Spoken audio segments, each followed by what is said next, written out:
ভারতের আলোচিত Hindi serial CID মাঝখানে 6 বছর বিরতির পর গত বছরের ডিসেম্বর মাসে অনেকটা চমকে দিয়ে সিরিয়ালটি ফিরেছে সোনি টিভিতে। সিরিজটি প্রচারের মাঝে সোনি টিভি জানায় জনপ্রিয় এসিপি প্রদ্যুমান চরিত্রের মৃত্যু ঘটছে।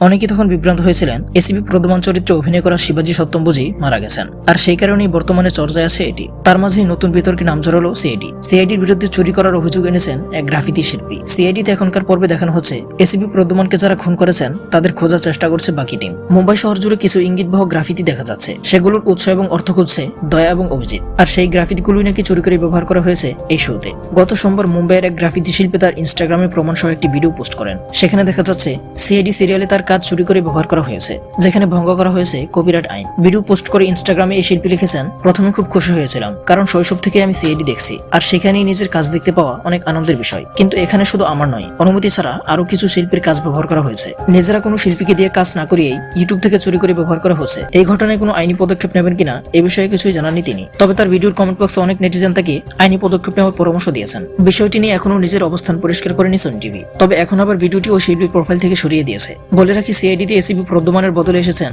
পার্থ সামন্তন। পার্থকে এসিপি প্রদ্যুমানের চরিত্রে নয়, দেখা যাবে এসিপি আংশুমান নামের নতুন একটি চরিত্রে। তো বন্ধুরা, এই বিষয়ে তোমাদের মতামত কি কমেন্ট করে জানাতে ভুলবে না। আর এমন সব আপডেট পেতে সাবস্ক্রাইব করে আমাদের সাথেই থাকো।